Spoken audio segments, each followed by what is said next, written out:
મિત્રો આપણે ટામેટાના ચકેડા કરીને એટલે કે રીંગુ કરીને જોરદાર સ્વાદિષ્ટ આઈટમ બનાવવાના છીએ. તો તમારે મિત્રો 2 થી 3 મોટી સાઈઝના ટમેટા લેવાના છે અને ત્યારબાદ તમારે તેના ચકેડા કરી લેવાના છે. અને જે ચકેડાની અંદરનો જે પલ્પ છે એને મિત્રો તમારે ચપ્પુની મદદથી કાઢી લેવાનો છે વ્યવસ્થિત. એટલે કે ટમેટાની રીંગો બનીને તૈયાર થઈ જશે. હવે મિત્રો તમારે એક લોઢીને ગરમ કરવા માટે ગેસ ઉપર મૂકવાની છે. અને તમારી લોઢી છે એકદમ વ્યવસ્થિત ગરમ થઈ જાય પછી તમારે તેના ઉપર તેલ લગાવી દેવાનું છે પીછી દ્વારા. અને ત્યારબાદ તમારે આ ટમેટાની રીંગોને તમારે લોઢી ઉપર મૂકવાની છે. મિત્રો તમે એક સાથે 5 થી 6 રીંગો પણ મૂકી શકો છો, જે રીતે તમે વિડીયોમાં જોઈ શકો છો. અને નાનો તવો હોય તો તમે 3 રીંગો પણ મૂકી શકો છો અને એક રીંગ મૂકીને પણ તમે આ આઈટમ બનાવી શકો છો. જેવી તમારી અનુકૂળતા હોય તે રીતે તમે રીંગો મૂકી શકો છો. મિત્રો હવે આ રીંગોની અંદર તમારે બટેકાનો મસાલો બનાવવાનો છે. તમારે વ્યવસ્થિત તેની અંદર મસાલો ભરાઈ જાય પછી તેના ઉપર તમારે થોડું એવું ઝીણું ડુંગળીનું કટિંગ તમારે કરીને નાખવાનું છે.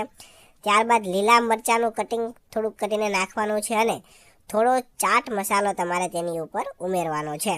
હવે મિત્રો આટલું થઈ જાય પછી હવે મિત્રો એના ઉપર તમારે ચણાના લોટનું રાબડું એટલે કે આપણે જેને બીટર કહીએ છીએ એવું બીટર તમારે તેને ઉપર રેડવાનું છે, ઉમેરવાનું છે. અને હવે ચારે બાજુ તમારે ફરતે બાજુ તમારે થોડું તેલ રેડી દેવાનું છે.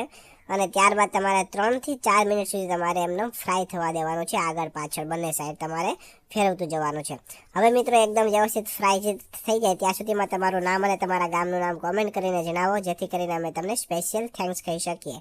તો મિત્રો લાસ્ટ વિડીયોનું સ્પેશિયલ થેન્ક્સ કવિતાબેન પાચાણીને કેશોદથી, પ્રકાશભાઈ ચૌહાણને સરવેડીથી, શૈલેષભાઈ મેરને નાની લાખાવડથી, દિલીપસિંહ બારિયાને નાટાપુરથી, ભરતભાઈ ધામેચાને વડિયાથી, મુકેશભાઈ મકવાણાને રાજકોટથી, હસમુખભાઈ દેવમુરારીને ભાવનગરથી, અકલેશભાઈ પટેલને કડીથી, દિનેશભાઈ ગોહેલને રાજકોટથી અને નવીનભાઈ પટેલને વિરમગામથી જાય છે.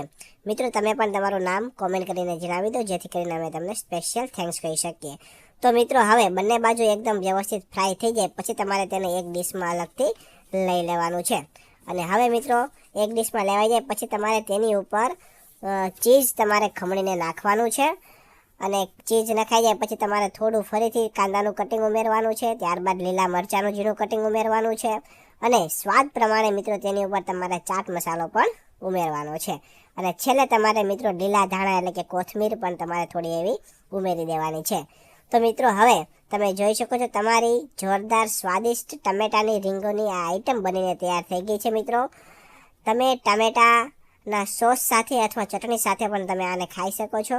અને એકવાર તમે અવશ્ય મિત્રો ટ્રાય કરજો, કેમ કે ખૂબ જ સ્વાદિષ્ટ આઈટમ બનીને તૈયાર થઈ ગઈ છે. તમે નાસ્તા તરીકે પણ ખાઈ શકો છો અને ફૂલ ખાવાનું હોય તો પણ તમે એને બનાવીને ખાઈ શકો છો. તો એકવાર તમે ઘરે અવશ્ય ટ્રાય કરજો. જો તમને અમારો વિડીયો પસંદ આવ્યો હોય, રેસીપી પસંદ આવી હોય તો વિડીયોને લાઇક કરજો, શેર કરજો. અને આવા જ નવા નવા વિડીયો જોવા માટે અમારા ફેસબુક પેજને ફોલો કરી દેજો અને યુટ્યુબ ચેનલને પણ સબસ્ક્રાઈબ કરી દેજો.